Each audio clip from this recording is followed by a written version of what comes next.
Okay, good morning 6RH. Welcome to your final maths lesson of this remote learning period. We look forward, like I said before, to having you back in school tomorrow. I'm really impressed with all the hard work that people have done, and I just want you to keep it up today, one more day, and then we'll be back together. So today, I'm not actually going to do too much teaching with this maths. It's about applying knowledge that you already have. What I am just going to explain is how I want you to tackle the tasks and how to think about these tasks. You're applying known facts, okay? So I want to see what you can do with this, because this is going to obviously direct which bits of teaching we need to do this week and which bits we need to work on more and where the confusions lie. So if we look at question 1, you can see that we have counters for each question. Red in the first, yellow in the second, and green in the third. If we look at this first question, what do you think it's asking us to do? We have 3 blank boxes, symbols, and counters.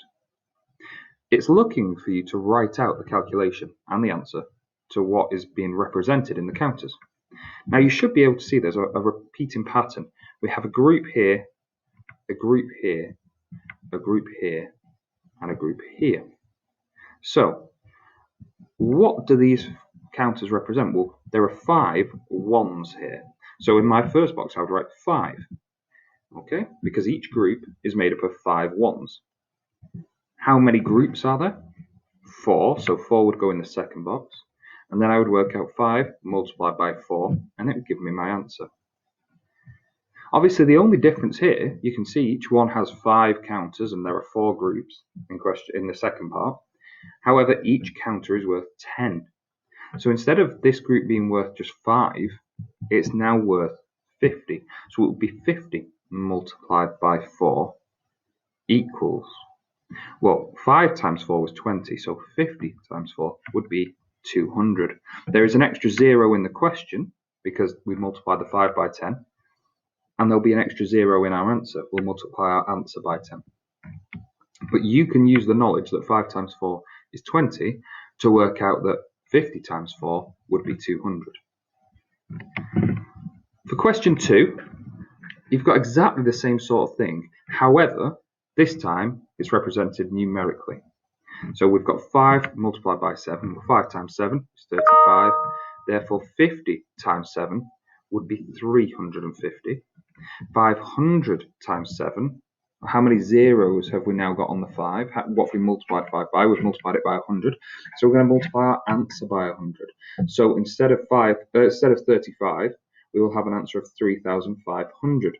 So 2 zeros added to the question, 2 zeros added to the answer. That's because we multiplied the 5 by 100. We're multiplying the answer by 100. With division, it's exactly the same pattern.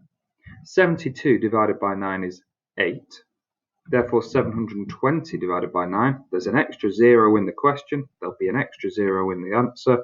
720 divided by 9 would be 80. Okay. Now, the only place it changes is here. We've got 6,000 divided by something is 12. So this time, we've got rid of all the zeros when we've got to our answer on the other side of the equals. So however many zeros we've added to 60, we're going to have to add in here. So instead of 60 divided by 5 is 12, it would have to be 6,000 divided by 500. We've added 2 zeros to 6,000. We'll add 2 zeros to 500. At the bottom for question 3, I want you to think very carefully about how you would use this to work out these. We shouldn't need to write down long calculations. This should be doable. This should be a possible task by just using mental calculations. Okay? Good luck with it and see how you do.